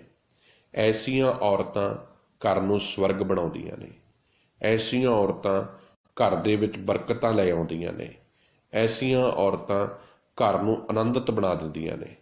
ਕਿਤੇ ਜਿਹੜੀਆਂ ਉਹ ਨੇ ਜਿਨ੍ਹਾਂ ਦਾ ਧਿਆਨ ਸਿਰਫ ਪਦਾਰਥਾਂ ਵਾਸਤੇ ਹੈ, ਜਿਨ੍ਹਾਂ ਦੇ ਧਿਆਨ ਵਿੱਚ ਸਿਰਫ ਮਾਇਆ ਹੈ, ਜਿਨ੍ਹਾਂ ਦੇ ਧਿਆਨ ਵਿੱਚ ਸਿਰਫ ਬਾਹਰ ਦਾ ਸ਼ਿੰਗਾਰ ਹੈ, ਐਸੀਆਂ ਔਰਤਾਂ ਘਰ ਨੂੰ ਨਰਕ ਬਣਾ ਦਿੰਦੀਆਂ ਨੇ। ਬਹੁਤਾਤ ਤੁਹਾਡੀ ਜ਼ਿੰਦਗੀ 'ਚ ਅਭਿਆਸ ਵੇਖੇ ਹੋਣਗੇ ਤੁਸੀਂ, ਬਹੁਤੇ ਘਰ ਨਰਕ ਬਣਦੇ ਦੇਖੇ ਹੋਣਗੇ, ਕਿਉਂਕਿ ਜਿਹਦੇ ਜੀਵਨ ਦੇ ਵਿੱਚ ਪ੍ਰੇਮ ਨਹੀਂ। ਇਸੇ ਕਰਕੇ ਮੈਂ ਬੇਨਤੀ ਕਰਦਾ ਹੁੰਨਾ, ਆਪਣੇ ਬੱਚਿਆਂ ਨੂੰ ਪਦਾਰਥਾਂ ਨਾਲੋਂ ਇੱਕ ਦੂਸਰੇ ਨਾਲ ਪ੍ਰੇਮ ਕਰਨਾ ਸਿਖਾਓ। ਜਿਹੜੀਆਂ 4 ਲਾਵਾਂ ਆਪਾਂ ਆਨੰਦ ਕਾਰਜ ਵੇਲੇ ਪੜ੍ਹਦੇ ਹਾਂ ਨਾ, ਜੋ ਸਾਡੇ ਵੇਲੇ ਵਿਆਹ 'ਚ ਪੜ੍ਹੀਆਂ ਜਾਂਦੀਆਂ ਨੇ, ਉਹਦਾ ਇਹੀ ਸੰਦੇਸ਼ ਹੈ। ਅਸੀਂ ਗੂੜਾ ਪ੍ਰਮਾਤਮਾ ਰੂਪੀ ਪਤੀ ਪ੍ਰਮਾਤਮਾ ਨੂੰ ਆਪਣੇ ਵਿੱਚ ਰੱਖਦਿਆਂ ਹੋਇਆਂ ਏਕ ਜੋਤ ਦੋਇ ਮੂਰਤੀ, ਧਨ ਪਿਰ ਕਹੀਏ ਸੋਏ ਵਾਲੇ ਸਿਧਾਂਤ ਨੂੰ ਅਪਣਾਈਏ। ਫਿਰ ਸਿੱਖ ਦੇ ਜੀਵਨ ਵਿੱਚ ਕਦੀ ਤਲਾਕ, ਕਦੀ ਡਾਈਵੋਰਸ ਦੀ ਗੱਲ ਹੋ ਹੀ ਨਹੀਂ ਸਕਦੀ ਜਦੋਂ ਜੀਵਨ ਗੁਰਮਤਿ ਦੀ ਕਸਵੱਟੀ 'ਤੇ ਹੋਵੇਗਾ। ਸੱਚ ਮਾਣੈ ਪਿਰ ਸੇਜੜੀ, ਗੂੜਾ ਹੇਤ ਪਿਆਰ। ਕਹਿੰਦੇ ਫਿਰ ਜਿਹੜੀਆਂ ਜੀਵ ਇਸਤਰੀਆਂ ਪਤੀ ਪ੍ਰਭੂ ਪ੍ਰਮਾਤਮਾ ਦੇ ਹੁਕਮ ਦੇ ਵਿੱਚ ਤੁਰਦੀਆਂ ਹਨ, ਉਹਦੀ ਰਜ਼ਾ ਨੂੰ ਅਪਣਾ ਲੈਂਦੀਆਂ ਹਨ, ਸਦਾ ਵਾਸਤੇ ਉਹਦੇ ਪ੍ਰੇਮ ਦੇ ਵਿੱਚ ਜੁੜ ਜਾਂਦੀਆਂ ਹਨ, ਫਿਰ ਉਹੀ ਸੱਚੇ ਪ੍ਰੇਮ ਪ੍ਰਮਾਤਮਾ ਦੀ ਸੇਜ ਮਾਣਦੀਆਂ ਹਨ, ਪਤੀ ਪ੍ਰਮਾਤਮਾ ਦੇ ਨਾਲ ਰਹਿੰਦੀਆਂ ਹਨ। ਗੁਰਮੁਖ ਜਾਣ ਸਿਆਣੀਐ, ਗੁਰ ਮੇਲੀ ਗੁਣ ਚਾਰ। ਗੁਰਮੁਖ ਭਾਵ ਗੁਰੂ ਜੀ ਦੇ ਸਨਮੁਖ ਰਹਿ ਕੇ ਹੀ ਜਾਣ, ਜਾਣ ਕੇ ਡੂੰਘੀ ਸਾਂਝ ਪਾ ਸਕਦੀਆਂ ਹਨ। ਡੂੰਘੀ ਸਾਂਝ ਪਾ ਕੇ ਸਿਆਣੀਆਂ ਦਾ ਅਰਥ ਆ, ਸਿਆਣੀਆਂ ਦਾ ਅਰਥ ਹੈ ਪਹਿਚਾਣੀਆਂ, ਸਿਆਣੀਆਂ ਦਾ ਅਰਥ ਹੈ ਪਹਿਚਾਣੀਆਂ ਜਾ ਸਕਦੀਆਂ ਹਨ। ਗੁਰ ਮੇਲੀ ਗੁਣ ਚਾਰ, ਗੁਣ ਚਾਰ ਦਾ ਅਰਥ ਆ ਚਾਰ ਗਿਣਤੀ ਦਾ ਨਹੀਂ ਹੈ, 4 ਨਹੀਂ, ਇੱਥੇ 4 ਦਾ ਮਤਲਬ ਹੈ ਸੁੰਦਰ ਗੁਣਾ ਵਾਲਾ ਪ੍ਰਭੂ। ਸਾਹਿਬ ਕਹਿੰਦੇ ਗੁਰੂ ਦੇ ਸਨਮੁਖ ਰਹਿ ਕੇ ਹੀ ਪ੍ਰਭੂ ਪਰਮਾਤਮਾ ਦੇ ਨਾਲ ਡੂੰਘੀ ਸਾਂਝ ਪਾਈ ਜਾ ਸਕਦੀ ਹੈ, ਤੇ ਉਹਦੇ ਨਾਲ ਡੂੰਘੀ ਸਾਂਝ ਨਿਰੰਕਾਰ ਨਾਲ ਪਾ ਕੇ ਹੀ ਉਸ ਨੂੰ ਸਿਆਣਿਆ ਜਾ ਸਕਦਾ ਹੈ। ਭਾਵ ਇਹ ਸਿਆਣ ਆਉਂਦੀ ਹੈ ਕਿ ਉਹ ਸਾਡਾ ਹੈ, ਉਹ ਸਾਡੇ ਅੰਗ ਸੰਗ ਹੈ, ਉਹ ਸਾਡਾ ਮਾਲਕ ਹੈ। ਕਿਉਂਕਿ ਉਹ ਸੁੰਦਰ ਗੁਣਾਂ ਦਾ ਮਾਲਕ ਪ੍ਰਭੂ ਜਿਸ ਜੀਵ ਇਸਤਰੀ ਨੂੰ ਆਪਣੇ ਨਾਲ ਮਿਲਾ ਲੈਂਦਾ ਹੈ, ਸਮਝੋ ਉਸ ਨੂੰ ਗੁਰੂ ਨੇ ਮਿਲਾਇਆ ਹੈ, ਗੁਰੂ ਦੀ ਕਿਰਪਾ ਦੇ ਨਾਲ ਉਹ ਮਿਲੀ ਹੈ। ਕਿਉਂਕਿ ਪਰਮਾਤਮਾ ਉਸੇ ਜੀਵ ਇਸਤਰੀ ਨੂੰ ਆਪਣੇ ਅੰਗ ਸੰਗ ਰੱਖਦਾ ਹੈ ਜੋ ਗੁਰੂ ਦੀ ਮੱਤ ਤੇ ਚੱਲਦੀ ਹੈ, ਜੋ ਗੁਰੂ ਦੇ ਹੁਕਮ ਤੇ ਗੁਰੂ ਦੇ ਕਹਿਣੇ ਵਿੱਚ ਚੱਲਦੀ ਹੈ। ਸੱਚ ਮਿਲੋ ਵਰ ਕਾਮਣੀ ਪਿਰ ਮੋਹੀ ਰੰਗ ਲਾਏ। ਸੱਚ ਮਿਲੋ, ਸਦਾ ਥਿਰ ਰਹਿਣ ਵਾਲੇ ਪਰਮਾਤਮਾ ਨਾਲ ਮਿਲ ਕੇ। ਵਰ ਕਾਮਣੀ, ਹੇ ਪ੍ਰਭੂ ਪਤੀ ਦੀ ਜੀਵ ਇਸਤਰੀ। ਵਰ ਪਰਮਾਤਮਾ ਨੂੰ ਸੰਬੋਧਨ ਹੈ, ਕਾਮਣੀ ਦਾ ਅਰਥ ਹੈ ਜੀਵ ਇਸਤਰੀ। ਪਿਰ ਮੋਹੀ, ਪਤੀ ਪਰਮਾਤਮਾ ਨੂੰ ਮੋਹਦੀ ਹੈ। ਪਿਰ ਨੇ ਰਾਰੇ ਨੂੰ ਸਿਹਾਰੀ ਹੈ। ਸਾਹਿਬ ਕਹਿੰਦੇ ਹੇ ਪ੍ਰਭੂ ਪਤੀ ਪਰਮਾਤਮਾ ਦੀ ਜੀਵ ਇਸਤਰੀ, ਉਹ ਸਦਾ ਥਿਰ ਪਰਮਾਤਮਾ ਪ੍ਰਭੂ ਦੇ ਚਰਨਾਂ ਦੇ ਵਿੱਚ ਫਿਰ ਸਦਾ ਮਿਲੀ ਰਹੇ। ਭੁੱਲ ਕੇ ਵੀ ਕਦੀ ਸੱਚੇ ਪਰਮਾਤਮਾ ਪਤੀ ਦਾ ਸਾਥ ਨਾ ਛੱਡੀ। ਸਮਝਾ ਰਹੇ ਨੇ ਗੁਰੂ ਜੀ ਕਿ ਹੇ ਜੀਵ ਇਸਤਰੀਏ, ਜੇ ਜ਼ਿੰਦਗੀ ਵਿੱਚ ਸੁੱਖ ਚਾਹੁੰਦੀ ਆ ਨਾ, ਫਿਰ ਸਦਾ ਵਾਸਤੇ ਸੋਹਣੇ ਪਤੀ ਪਰਮਾਤਮਾ ਨਾਲ ਜੁੜੀ ਰਹੇ। ਭਾਵ ਆਪਣੇ ਜੀਵਨ ਦਾ ਆਸਰਾ ਤੇ ਆਧਾਰ ਕੇਵਲ ਤਾਂ ਕੇਵਲ ਨਿਰੰਕਾਰ ਰੂਪੀ ਪਤੀ ਨੂੰ ਸਮਝ, ਕਿਉਂਕਿ ਉਹਦੇ ਚਰਨਾਂ ਦੇ ਵਿੱਚ ਜੁੜ ਕੇ ਹੀ ਤੈਨੂੰ ਆਨੰਦ ਮਿਲਣਾ ਹੈ, ਪਿਆਰ ਮਿਲਣਾ ਹੈ, ਤੇ ਤੇਰਾ ਮਨ ਪਰਮਾਤਮਾ ਦੇ ਸੱਚੇ ਤੇ ਸੁੱਚੇ ਪ੍ਰੇਮ ਦੇ ਰੰਗ ਦੇ ਵਿੱਚ ਰੰਗ ਜਾਣਾ ਹੈ। ਤੇ ਫਿਰ ਜਿਹਨੂੰ ਇਹ ਪ੍ਰੇਮ ਦਾ ਰੰਗ ਚੜ੍ਹ ਜਾਂਦਾ ਨਾ, ਉਹ ਸੱਚੇ ਪਰਮਾਤਮਾ ਦੇ ਘਰ ਦੀ ਖਿੱਚ ਦਾ ਕੇਂਦਰ ਬਣ ਜਾਂਦੀ ਹੈ। ਉਹ ਪਰਮਾਤਮਾ ਨਾਲ ਇਕਮਿਕ ਹੋ ਜਾਂਦੀ ਹੈ ਤੇ ਸਦਾ ਵਾਸਤੇ ਪਰਮਾਤਮਾ ਦੇ ਨਾਲ ਉਹਦਾ ਵਾਸਾ ਹੋ ਜਾਂਦਾ ਹੈ। ਮਨ ਤਨ ਸਾਚ ਵਿਗਸਿਆ, ਕੀਮਤ ਕਹਿਣ ਨਾ ਜਾਏ। ਸਭ ਕਹਿੰਦੇ ਉਸ ਦਾ ਮਨ, ਐਸੀ ਜੀਵ ਇਸਤਰੀ ਦਾ ਜਿਹੜੀ ਪਰਮਾਤਮਾ ਰੂਪੀ ਪਤੀ ਦੇ ਪ੍ਰੇਮ ਦੇ ਵਿੱਚ ਰੰਗ ਜਾਂਦੀ ਹੈ। ਸਾਡੀ ਗੱਲ ਹੋ ਰਹੀ ਹੈ, ਔਰਤ ਨੂੰ ਨਾ ਇੱਥੇ ਕੇਵਲ ਸਮਝਿਓ। ਅਸੀਂ ਸਾਰੀਆਂ ਜੀਵ ਇਸਤਰੀਆਂ ਬਾਰ-ਬਾਰ ਬੇਨਤੀ ਕਰ ਰਹੇ ਹਾਂ, ਇਹ ਸਾਡੀ ਅਰਦਾਸ ਹੈ, ਸਾਡੀ ਆਤਮਾ ਦੀ ਪਰਮਾਤਮਾ ਦੇ ਨਾਲ ਮਿਲਣ ਦੀ। ਸਭ ਕਹਿੰਦੇ ਜਿਸ ਜੀਵ ਇਸਤਰੀ ਦਾ ਮਨ ਤੇ ਜਿਸ ਦਾ ਤਨ ਸਦਾ ਥਿਰ ਰਹਿਣ ਵਾਲੇ ਪਰਮਾਤਮਾ ਦੇ ਪ੍ਰੇਮ ਦੇ ਵਿੱਚ ਜੁੜ ਗਿਆ ਨਾ, ਸਮਝ ਲਓ ਉਹਦਾ ਫਿਰ ਹਿਰਦਾ ਸਦਾ ਵਾਸਤੇ ਖਿੜ ਗਿਆ। ਉਹਦੇ ਹਿਰਦੇ ਦੇ ਵਿੱਚੋਂ ਚਿੰਤਾਵਾਂ, ਝੋਰੇ, ਪਰੇਸ਼ਾਨੀਆਂ ਮੁੱਕ ਗਈਆਂ। ਮਨ ਤਨ ਸਾਚ ਵਿਗਸਿਆ, ਭਾਵ ਜਿਹਦਾ ਮਨ ਅਤੇ ਤਨ ਸੱਚੇ ਪਰਮਾਤਮਾ ਦੇ ਪ੍ਰੇਮ ਵਿੱਚ ਰੰਗਿਆ, ਉਹਦਾ ਹਿਰਦਾ ਸੱਚਾ ਵਿਗਸ ਗਿਆ, ਆਨੰਦ ਦੇ ਖੇੜੇ ਵਿੱਚ ਖੁਸ਼ੀ ਹੋ ਗਿਆ। ਕੀਮਤ ਕਹਿਣ ਨਾ ਜਾਏ। ਕਹਿੰਦੇ ਉਸ ਆਨੰਦ, ਉਸ ਖੇੜੇ ਦੀ ਕੀਮਤ ਉਹ ਇਤਨੀ ਅਮੋਲਕ ਹੈ ਜੋ ਬਿਆਨ ਹੀ ਨਹੀਂ ਕੀਤੀ ਜਾ ਸਕਦੀ, ਦੱਸੀ ਨਹੀਂ ਜਾ ਸਕਦੀ। ਹਰ ਵਾਰ ਘਰ ਸੁਹਾਗਣੀ, ਨਿਰਮਲ ਸਾਚੈ ਨਾਏ। ਸਾਚੇ ਨਾਏ ਦਾ ਅਰਥ ਹੈ ਸੱਚੇ ਪ੍ਰਭੂ ਦੇ ਨਾਮ ਦੇ ਵਿੱਚ ਜੁੜ ਕੇ।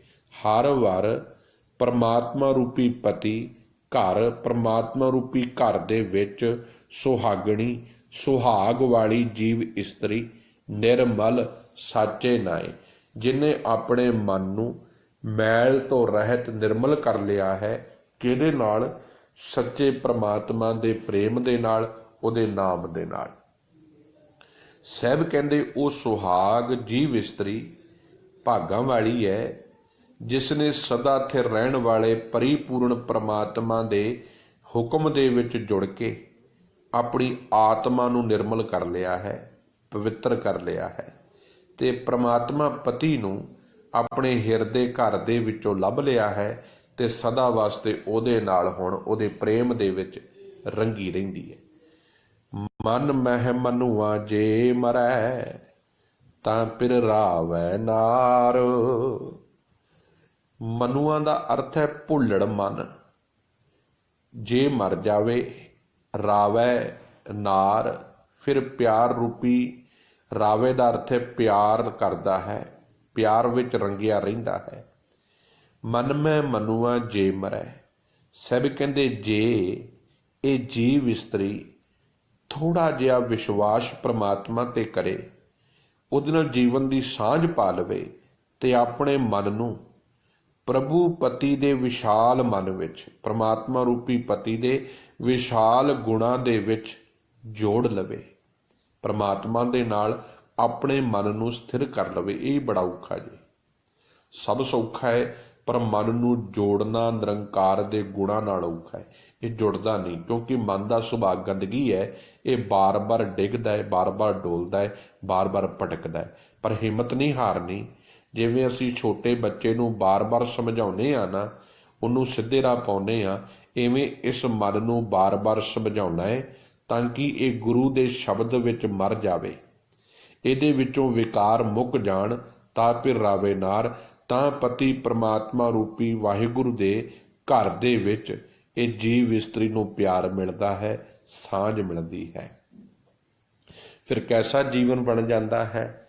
ਇਕਤ ਤਾਗੈ ਰਲ ਮਿਲੈ, ਗਲ ਮੋਤੀਅਨ ਕਾ ਹਾਰ। ਜਿਵੇਂ ਇੱਕੇ ਧਾਗੇ ਦੇ ਵਿੱਚ ਮੋਤੀ ਪਰੋਏ ਜਾਂਦੇ ਹਨ ਤੇ ਉਹ ਮੋਤੀ ਪਰੋ ਕੇ ਹਾਰ ਬਣ ਜਾਂਦਾ ਹੈ ਗਲੇ ਦਾ, ਇਵੇਂ ਫਿਰ ਜੀਵ ਇਸਤਰੀ ਪਰਮਾਤਮਾ ਰੂਪੀ ਵਾਹਿਗੁਰੂ ਜੀ ਦੇ ਗਿਆਨ ਦੇ ਵਿੱਚ ਆਪਣੀ ਸੁਰਤ ਜੋੜ ਲੈਂਦੀ ਹੈ। ਫਿਰ ਉਹਦੀ ਆਤਮਾ ਪਰਮਾਤਮਾ ਵਿੱਚ ਉਹਨਾਂ ਮੋਤੀਆਂ ਵਾਂਗੂ ਲੀਨ ਹੋ ਜਾਂਦੀ ਹੈ ਤੇ ਉਹ ਸਦਾ ਵਾਸਤੇ ਪਰਮਾਤਮਾ ਦੇ ਚਰਨਾਂ ਦਾ ਹਾਰ ਬਣ ਜਾਂਦੀ ਹੈ। ਸੰਤ ਸਭਾ ਸੁਖ ਉਪਜੈ, ਗੁਰਮੁਖ ਨਾਮ ਆਧਾਰ। ਸੰਤ ਸਭਾ, ਇੱਥੇ ਸੰਤ ਕਿਸੇ ਦੇਹਧਾਰੀ ਦੇ ਪ੍ਰਥਾਏ ਨਹੀਂ। ਸਾਡੇ ਵਾਸਤੇ ਸਾਡਾ ਸੰਤ ਧੰਨ ਗੁਰੂ ਗ੍ਰੰਥ ਸਾਹਿਬ ਹੈ ਤੇ ਸਾਡੇ ਗੁਰੂ ਗ੍ਰੰਥ ਸਾਹਿਬ ਦੀ ਸਭਾ ਗੁਰੂ ਦੀ ਸੰਗਤ ਹੈ।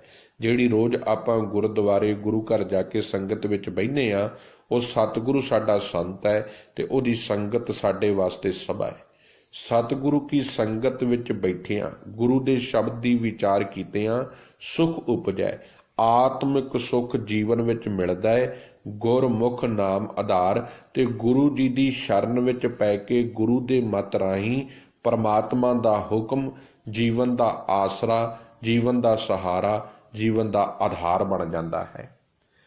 ਖਿਨ ਮੈਂ ਉਪਜੈ ਖਿਨ ਖਪੈ, ਖਿਨ ਆਵੈ ਖਿਨ ਜਾਏ। ਖਿਨ ਦਾ ਅਰਥ ਹੈ 1 ਸੈਕਿੰਡ ਦੇ ਵਿੱਚ। ਮੈਂ ਉਪਜੈ, ਪਰਮਾਤਮਾ ਵਾਹਿਗੁਰੂ ਸਭ ਕੁਝ ਉਪਜਣ ਵਾਲਾ ਹੈ, ਬਣਾਉਣ ਵਾਲਾ ਹੈ। ਖਿਨ ਖਪੈ, 1 ਸੈਕਿੰਡ ਦੇ ਵਿੱਚ ਹੀ ਸਭ ਕੁਝ ਮਿਟ ਜਾਂਦਾ ਹੈ। ਖਿਨ ਆਵੈ ਖਿਨ ਜਾਏ। ਇੱਥੇ ਜਿੱਥੇ ਪ੍ਰਮਾਤਮਾ ਦੀ ਗੱਲ ਆਪਾਂ ਸਮਝੀ ਹੈ, ਉੱਥੇ ਮਨ ਦੀ ਵੀ ਇਹੀ ਕਹਾਣੀ ਹੈ। ਸਭ ਕਹਿੰਦੇ ਜੇ ਮਨ ਪਰਮਾਤਮਾ ਦੇ ਸਿਧਾਂਤ ਤੋਂ, ਉਹਦੇ ਪਿਆਰ ਤੋਂ ਵਾਂਝਾ ਰਹਿ ਜਾਵੇ ਨਾ, ਤੇ ਇਹ ਮਾਇਆ ਆਦਿਕ ਦੇ ਲਾਭ ਨਾਲ ਇੱਕ ਖਿੰਨ ਵਿੱਚ ਹੀ ਇਉਂ ਹੁੰਦਾ ਹੈ ਜਿਵੇਂ ਇਹਦੇ ਵਿੱਚ ਸਵਾਸ ਪੈ ਗਏ ਹੋਣ। ਤੇ ਮਾਇਆ ਆਦਿਕ ਦੇ ਘਾਟ ਜਦੋਂ ਪੈਂਦੀ ਹੈ ਤੇ ਇੱਕ ਹੀ ਖਿੰਨ ਦੇ ਵਿੱਚ ਇਹ ਦੁਖੀ ਹੋ ਜਾਂਦਾ ਹੈ। ਮਨ ਦਾ ਸੁਭਾਅ ਬਿਆਨ ਕੀਤਾ ਹੈ ਇੱਥੇ ਸਤਿਗੁਰੂ ਜੀ ਨੇ। ਕਹਿੰਦੇ ਜਦੋਂ ਕਿਤੇ ਕੁਝ ਚੀਜ਼ ਮਿਲਦੀ ਹੈ ਇਸ ਮਨ ਨੂੰ, ਤੇ ਇਹ ਮਨ 1 ਸੈਕਿੰਡ ਵਿੱਚ ਆਪਣੇ ਆਪ ਨੂੰ ਖੁਸ਼ੀ ਇਜ਼ਹਾਰ ਕਰਦਾ ਹੈ, ਬੜੀਆਂ ਵੱਡੀਆਂ ਵੱਡੀਆਂ ਗੱਲਾਂ ਕਰਦਾ ਹੈ, ਬਹੁਤ ਵੱਡੀਆਂ ਵੱਡੀਆਂ ਬਾਤਾਂ ਕਰਦਾ ਹੈ, ਬੜਾ ਸੂਰਮਾ ਹੋਣ ਦਾ ਦਾਅਵਾ ਕਰਦਾ ਹੈ। ਖਿਨ ਖਪੈ, ਪਰ ਜੇ ਕਿਤੇ ਨੁਕਸਾਨ ਹੋ ਜਾਵੇ, ਮਾਇਆ 'ਚ ਘਾਟਾ ਪੈ ਜਾਵੇ, ਧਾਹਾਂ ਮਾਰ ਮਾਰ ਕੇ ਰੋਂਦਾ ਹੈ। 1 ਹੀ ਸੈਕਿੰਡ ਦੇ ਵਿੱਚ ਸਭ ਕੁਝ ਸੁੱਟ ਦਿੰਦਾ ਹੈ। ਖਿਨ ਆਵੇ ਖਿਨ ਜਾਏ। ਸਭ ਕਹਿੰਦੇ ਦਰਅਸਲ ਇਸ ਮਨ ਦਾ ਸੁਭਾਅ ਹੀ ਇਹ ਹੈ, 1 ਹੀ ਸੈਕਿੰਡ ਵਿੱਚ ਤੋਲਾ ਤੇ 1 ਹੀ ਸੈਕਿੰਡ 'ਚ ਮਾਸਾ। ਇਸ ਮਨ ਦਾ ਸੁਭਾਅ ਹੈ ਕਿ ਕਦੀ ਇਹ ਰਾਜਾ ਬਣ ਜਾਂਦਾ ਹੈ ਤੇ ਕਦੀ ਮੰਗਤਾ ਬਣ ਜਾਂਦਾ ਹੈ। ਇਹ ਮਨ ਦਾ ਸਦਾ ਇਹੀ ਸੁਭਾਅ ਚੱਲਦਾ ਆ ਰਿਹਾ ਹੈ। ਸ਼ਬਦ ਪਛਾਣੈ ਰਵ ਰਹੇ, ਨਾ ਤਿਸ ਕਾਲ ਸੰਤਾਏ।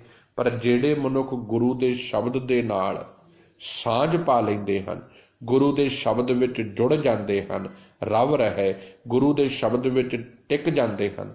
ਨਾ ਤਿਸ ਕਾਲ ਸੰਤਾਏ, ਉਹਨੂੰ ਫਿਰ ਇਹ ਮਾਇਆ, ਇਹ ਵਿਕਾਰਾਂ ਦਾ ਕਾਲ ਉਹਨਾਂ ਨੂੰ ਨਹੀਂ ਤੰਗ ਕਰਦਾ, ਇਹ ਮੌਤ ਦਾ ਡਰ ਉਹਨਾਂ ਨੂੰ ਨਹੀਂ ਭੈਭੀਤ ਕਰਦਾ। ਉਹ ਉੱਚੀ ਸੁੱਚੀ ਜ਼ਿੰਦਗੀ ਵਾਲੇ, ਨਿਰਮਲ ਖਿਆਲਾਂ ਵਾਲੇ ਬਣ ਜਾਂਦੇ ਹਨ। ਸਾਹਿਬ ਅਤੁਲ ਨਾ ਤੋਲੀਐ, ਕਥਨ ਨਾ ਪਾਇਆ ਜਾਏ।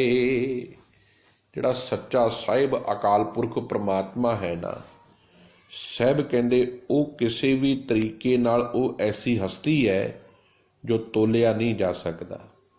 ਉਹ ਸਾਡੇ ਤੋਲ ਤੋਂ ਪਰੇ ਹੈ, ਸਾਡੀ ਹਸਤੀ ਤੋਂ ਪਰੇ ਹੈ। ਉਹਨੂੰ ਕੋਈ ਵੀ ਤੋਲ ਨਹੀਂ ਸਕਦਾ। ਕਥਨ ਨਾ ਪਾਇਆ ਜਾਏ, ਤੇ ਸੱਚ ਜਾਣਿਓ ਉਸ ਨੂੰ ਗੱਲੀ ਬਾਤਾਂ, ਨਿਰਾ ਗੱਲਾਂ ਕਰਕੇ, ਨਿਰਾ ਬਾਤਾਂ ਕਰਕੇ ਵੀ ਪਾਇਆ ਨਹੀਂ ਜਾ ਸਕਦਾ। ਉਹ ਸੱਚਾ ਨਿਰੰਕਾਰ ਪ੍ਰਮਾਤਮਾ ਸਾਹਿਬ ਅਤੁਲ ਨਾ ਤੋਲੀ ਹੈ। ਕੋਈ ਦੁਨੀਆ ਦਾ ਤਰਾਜੂ ਨਹੀਂ ਜਿਹਦੇ ਵਿੱਚ ਪ੍ਰਮਾਤਮਾ ਦੇ ਪ੍ਰੇਮ ਨੂੰ ਤੋਲਿਆ ਜਾ ਸਕੇ। ਕਥਨ ਨਾ ਪਾਇਆ ਜਾਏ, ਨਾ ਹੀ ਨਿਰੀਆਂ ਗੱਲਾਂ ਬਾਤਾਂ ਦੇ ਨਾਲ ਉਹ ਪਾਇਆ ਜਾ ਸਕਦਾ ਹੈ। ਵਾਪਾਰੀ ਵਣਜਾਰਿਆ, ਆਏ ਵਜਹੋ ਲਿਖਾਏ। ਸਭ ਕਹਿੰਦੇ ਜਿਤਨੇ ਵੀ ਜੀਵ ਨੇ ਇਹ ਸਾਰੇ ਵਣਜਾਰੇ ਨੇ, ਇੱਥੇ ਵਪਾਰੀ ਬਣ ਕੇ ਆਏ ਨੇ, ਤੇ ਨਿਤ ਇੱਥੋਂ ਪਰਮਾਤਮਾ ਦੇ ਦਰ ਤੋਂ ਰੋਜ਼ਾਨਾ ਲਿਖਵਾਉਂਦੇ ਨੇ ਜਗਤ ਵਿੱਚ ਆਉਣ ਦਾ ਉਹਨਾਂ ਦਾ ਕਾਰਨ ਕੀ ਹੈ। ਭਾਵ ਹਰੇਕ ਜ਼ਿੰਦਗੀ ਦੇ ਸਵਾਸ ਤੇ ਸਾਰੇ ਪਦਾਰਥਾਂ ਦੀ ਦਾਤ ਪਰਮਾਤਮਾ ਤੋਂ ਹੀ ਮਿਲਦੀ ਹੈ। ਜਿੰਨੇ ਵੀ ਅਸੀਂ ਇੱਥੇ ਵਣਜਾਰੇ ਬਣ ਕੇ ਆਏ ਹਾਂ ਨਾ, ਸਾਡੇ ਸਾਰੇ ਜੀਵਨ ਦਾ ਲੇਖਾ ਜੋਖਾ ਪਰਮਾਤਮਾ ਨੇ ਲਿਖਿਆ ਹੈ। ਵਾਪਾਰੀ ਵਣਜਾਰਿਆ, ਆਏ ਵਜੋਂ ਲਿਖਾਏ। ਸਭ ਕੁਝ ਅਸੀਂ ਲਿਖਵਾ ਕੇ ਆਏ ਹਾਂ। ਜੰਮਣਾ ਵੀ ਲਿਖਾ ਕੇ ਆਏ ਹਾਂ, ਮਰਨਾ ਵੀ ਲਿਖਾ ਕੇ ਆਏ ਹਾਂ। ਸਭ ਕੁਝ ਉਹਦੇ ਹੁਕਮ 'ਚ ਹੈ। ਜੇ ਸਭ ਕੁਝ ਉਹਦੀ ਰਜ਼ਾ 'ਚ ਹੀ ਮਿਲਣਾ ਹੈ ਤੇ ਫਿਰ ਸਬਰ ਵਿੱਚ ਰਹਿਣਾ ਚਾਹੀਦਾ ਹੈ, ਸੰਤੋਖ 'ਚ ਰਹਿਣਾ ਚਾਹੀਦਾ ਹੈ। ਜਿਸ ਮਨੁੱਖ ਦਾ ਜਿੱਥੇ ਲਿਖਿਆ ਉਹਨੇ ਉੱਥੇ ਪਹੁੰਚ ਜਾਣਾ ਹੈ। ਕੋਈ ਦੁਨੀਆ ਦੀ ਤਾਕਤ ਉਹਦਾ ਹੱਕ ਨਹੀਂ ਮਾਰ ਸਕਦੀ। ਜੇ ਜ਼ਿੰਦਗੀ ਲਿਖੀ ਹੈ, ਮੌਤ ਵੀ ਲਿਖੀ ਹੈ, ਫਿਰ ਉਹਦੇ ਹੁਕਮ ਦੇ ਉੱਪਰ ਸਮਰਪਣ ਰਹਿਣਾ ਚਾਹੀਦਾ ਹੈ। ਫਿਰ ਕੋਈ ਹੋਛਾਪਾਨੀ ਨਹੀਂ ਜੀਵਨ ਦੇ ਵਿੱਚ, ਕੋਈ ਧੋਖਾ ਹੀ ਨਹੀਂ, ਕਿਉਂਕਿ ਜਦੋਂ ਇਹ ਸਮਝ ਆ ਗਈ ਸਭ ਕੁਝ ਹੀ ਉਹਦੇ ਹੁਕਮ 'ਚ ਮਿਲਣਾ ਹੈ, ਫਿਰ ਕਾਹਦੇ ਵਾਸਤੇ ਕਿਸੇ ਨਾਲ ਈਰਖਾ ਕੀਤੀ ਜਾਵੇ, ਕਿਉਂ ਕਿਸੇ ਨੂੰ ਧੋਖਾ ਦਿੱਤਾ ਜਾਵੇ, ਕਿਉਂ ਕਿਸੇ ਦਾ ਹੱਕ ਮਾਰਿਆ ਜਾਵੇ, ਕਿਉਂਕਿ ਸਭ ਕੁਝ ਹੀ ਪਰਮਾਤਮਾ ਦੇ ਹੁਕਮ 'ਚ ਹੈ। ਫਿਰ ਸਿਦਕ ਆਉਂਦਾ ਹੈ, ਸਬਰ ਆਉਂਦਾ ਹੈ, ਸੰਤੋਖ ਆਉਂਦਾ ਹੈ। ਕਾਰ ਕਮਾਵੇ ਸੱਚ ਕੀ, ਲਾਹਾ ਮਿਲੇ ਰਜਾਏ। ਜਿਹੜਾ ਜੀਵ ਵਪਾਰੀ ਸਦਾ ਵਾਸਤੇ ਪਰਮਾਤਮਾ ਜੋ ਟਿਕਿਆ ਹੋਇਆ ਨਿਰੰਕਾਰ ਹੈ, ਉਹਦੇ ਬੰਦਗੀ ਵਿੱਚ ਲੱਗਦਾ ਹੈ ਨਾ, ਕਾਰ ਕਮਾਵੇ ਸੱਚ ਕੀ, ਜੋ ਸਦਾ ਵਾਸਤੇ ਸੱਚੇ ਪਰਮਾਤਮਾ ਵਾਹਿਗੁਰੂ ਦੇ ਪ੍ਰੇਮ ਦੇ ਵਿੱਚ ਜੁੜ ਕੇ ਉਹਦੇ ਹੁਕਮ ਨੂੰ ਕਮਾਉਂਦਾ ਹੈ, ਉਹਦੇ ਭਾਣੇ ਤੇ ਉਹਦੀ ਰਜ਼ਾ ਦੇ ਅਨੁਸਾਰ ਆਪਣੇ ਜੀਵਨ ਨੂੰ ਤੋਰਦਾ ਹੈ, ਤਾਂ ਸਭ ਕਹਿੰਦੇ ਲਾਹਾ ਮਿਲੇ ਰਜ਼ਾਏ। ਸੱਚ ਜਾਣਿਓ ਜਿੰਨੀ ਪਰਮਾਤਮਾ ਦੀ ਰਜ਼ਾ ਦੇ ਵਿੱਚ ਰਹਿ ਕੇ ਆਨੰਦ ਚੱਲ ਕੇ ਗੁਰੂ ਸੱਚੇ ਸੁੱਚੇ ਤਰਾਜ਼ੂ ਦੇ ਵਿੱਚ ਮੁਕੰਮਲ ਤੋਲਿਆ ਜਾਂਦਾ ਹੈ। ਉਹਦਾ ਜੀਵਨ ਦਾ ਸਫ਼ਰ ਸੱਚ ਦੇ ਰਸਤੇ ਤੇ ਚੱਲਦਾ ਹੈ, ਕਿਉਂਕਿ ਉਹਦੇ ਪੱਲੇ ਸੱਚ ਹੁੰਦਾ ਹੈ। ਉਹ ਸਦਾ ਆਪਣੇ ਜੀਵਨ ਨੂੰ ਸਫਲ ਕਰਦਾ ਹੈ। ਦੁਨੀਆ ਕਦੀ ਵੀ ਕੋਈ ਤਾਕਤ ਉਹਨੂੰ ਉਹਦੀ ਵੱਲ ਉਂਗਲ ਕਰਕੇ ਇਹ ਨਹੀਂ ਕਹਿ ਸਕਦੀ ਕਿ ਇਸ ਮਨੁੱਖ ਨੇ ਜੀਵਨ ਮਾੜਾ ਜੀਵਿਆ। ਐਸਾ ਮਨੁੱਖ ਸੱਚ ਦੀ ਜ਼ਿੰਦਗੀ ਜਿਉ ਕੇ, ਜਿਹਨੂੰ ਆਪਾਂ ਕਹਿੰਦੇ ਨਾ, ਗੁਰਮੁਖ ਜਨਮ ਸਵਾਰ ਦਰਗਹਿ ਚੱਲਿਆ, ਸੱਚੀ ਦਰਗਹਿ ਜਾਏ ਸੱਚਾ ਪਿੜ ਮੱਲਿਆ। ਇਹ ਉਹੀ ਗੁਰਸਿੱਖ ਦੀ ਕਹਾਣੀ ਹੈ ਜੋ ਇਸ ਸੰਸਾਰ ਵਿੱਚ ਗੁਰਮਤਿ ਦੇ ਗਾਡੀ ਰਾਹ ਤੇ ਚੱਲ ਕੇ ਆਪਣੇ ਜੀਵਨ ਨੂੰ ਸਫਲ ਤੇ ਸੁਹਾਵਣਾ ਬਣਾਉਂਦਿਆਂ ਹੋਇਆਂ ਪਰਮਾਤਮਾ ਦੇ ਸੱਚੇ ਤਰਾਜ਼ੂ ਦੇ ਵਿੱਚ ਆਪਣੇ ਜੀਵਨ ਨੂੰ ਤੋਲਦਾ ਹੈ ਤੇ ਸੱਚੇ ਨਿਰੰਕਾਰ ਦੇ ਘਰ ਦੇ ਵਿੱਚ ਪ੍ਰਵਾਨ ਹੋ ਜਾਂਦਾ ਹੈ। ਆਸਾ ਮਨਸਾ ਮੋਹਣੀ, ਗੁਰ ਠਾਕੀ ਸੱਚ ਬੋਲ। ਕਿਉਂਕਿ ਐਸੇ ਗੁਰੂ ਦੇ ਸਿੱਖ ਦੇ ਜੀਵਨ ਵਿੱਚ ਜਿਹੜਾ ਗੁਰੂ ਦੀ ਮੱਤ ਤੇ ਚੱਲਦਾ ਹੈ, ਉਹਦੇ ਜੀਵਨ ਵਿੱਚੋਂ ਫਿਰ ਗੁਰੂ ਜੀ ਕੀ ਕਰਦੇ ਹਨ? ਆਸ਼ਾਵਾਂ ਦੀਆਂ ਹਨੇਰੀਆਂ, ਮਨਸਾ ਭਾਵ ਮਨ ਦੇ ਪਿੱਛੇ ਲੱਗਣ ਦੀਆਂ ਜਿਹੜੀਆਂ ਤੂਫਾਨ ਨੇ, ਤੇ ਮਾਇਆ ਰੂਪੀ ਮੋਹਣੀ ਜਿਹੜੀ ਨਿਤ ਮੋਹ ਰਹੀ ਹੈ, ਸੱਚਾ ਗੁਰੂ ਕੀ ਕਰਦਾ ਹੈ? ਗੁਰ ਠਾਕੀ, ਸਤਿਗੁਰੂ ਸੱਚ ਦੀ ਕਸਵੱਟੀ ਦੇ ਉੱਪਰ ਇਹ ਸਾਰੀ ਰੋਕ ਲਾ ਦਿੰਦਾ ਹੈ ਇਹਨਾਂ ਵਿਕਾਰਾਂ ਨੂੰ, ਇਹਨਾਂ ਬੁਰੇ ਖਿਆਲਾਂ ਨੂੰ, ਬੁਰੀਆਂ ਵਿਚਾਰਾਂ ਨੂੰ, ਤੇ ਜੋ ਗੁਰੂ ਦੇ ਸਿੱਖ ਦੇ ਅੰਦਰ ਆਉਂਦੀਆਂ ਸਨ।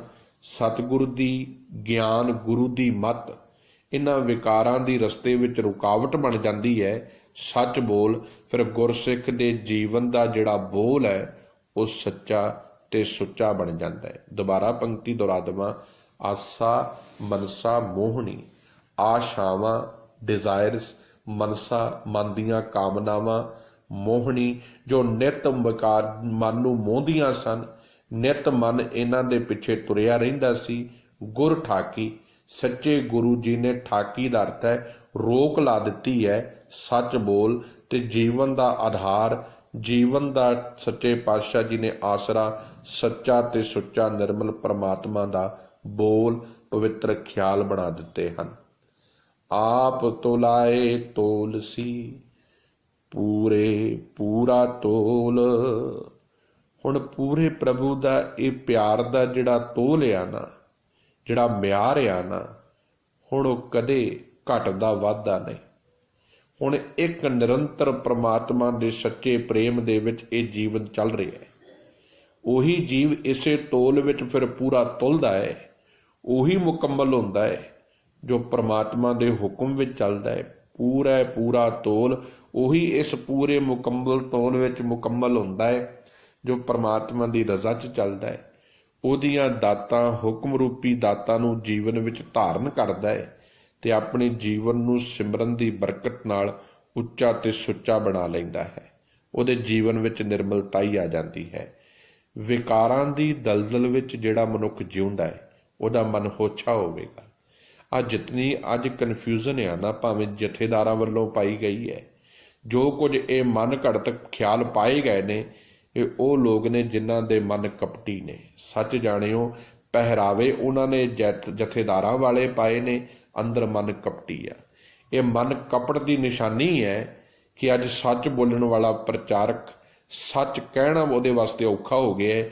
ਝੂਠ ਬੋਲਣ ਵਾਲੇ, ਅਨਮਤੀਆਂ ਕਹਾਣੀਆਂ ਸੁਣਾਉਣ ਵਾਲੇ, ਅਨਮਤੀ ਸਾਖੀਆਂ ਸੁਣਾਉਣ ਵਾਲਿਆਂ ਦਾ ਪੂਰਾ ਰਾਜ ਹੈ। ਉਹਨਾਂ ਨੂੰ ਕੋਈ ਪੁੱਛਣ ਵਾਲਾ ਨਹੀਂ। ਜਿੱਥੇ ਮਰਜ਼ੀ ਚਾਰ ਬੰਦੇ ਜਾ ਕੇ ਇਕੱਠੇ ਹੋ ਕੇ ਵਿਰੋਧ ਵਿੱਚ ਖੜ ਜਾਂਦੇ ਨੇ। ਇਹ ਕੌਣ ਲੋਕ ਨੇ? ਇਹ ਉਹੀ ਲੋਕ ਨੇ ਜਿਨ੍ਹਾਂ ਨੂੰ ਇੱਕ ਦਿਨ ਗੁਰੂ ਜੀ ਦੀ ਗੱਲ ਵੀ ਨਹੀਂ ਸੀ ਚੰਗੀ ਲੱਗਦੀ। ਗੱਲ ਕਿਸੇ ਪ੍ਰਚਾਰਕ ਦੀ ਨਹੀਂ ਹੈ। ਜਦੋਂ ਵੀ ਸੱਚ ਦੀ ਗੱਲ ਸੁਣਾਈ ਜਾਵੇਗੀ, ਸੱਚ ਦੀ ਗੱਲ ਕਹੀ ਜਾਵੇਗੀ, ਸੱਚ ਦੀ ਗੱਲ ਨਿਰਮਲ ਹੈ, ਉਹ ਸਦਾ ਨਿਰਮਲ ਹੈ, ਉਹਦੇ ਬੋਲ ਨਿਰਮਲ ਨੇ।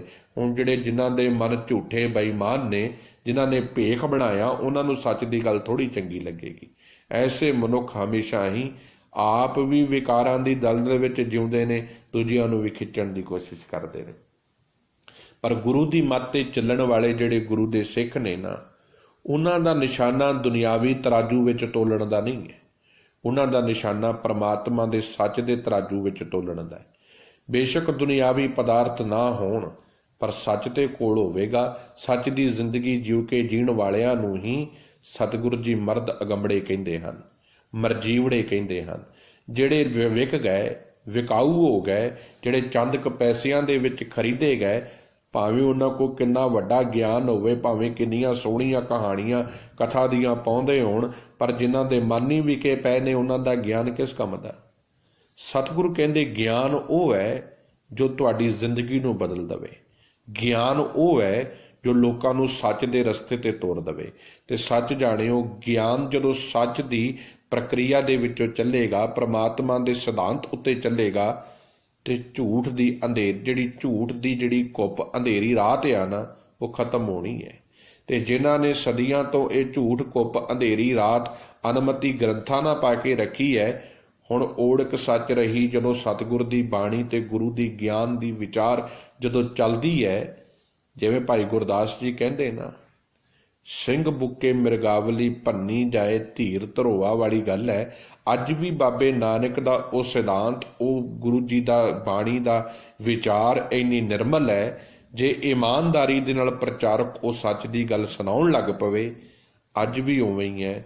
ਅੱਜ ਵੀ ਉਹ ਜਿਹੜੀ ਧੁੰਦ ਪਾਈ ਹੋਈ ਹੈ ਨਾ, ਉਹ ਮਿਟ ਸਕਦੀ ਹੈ ਤੇ ਮਿਟ ਰਹੀ ਹੈ।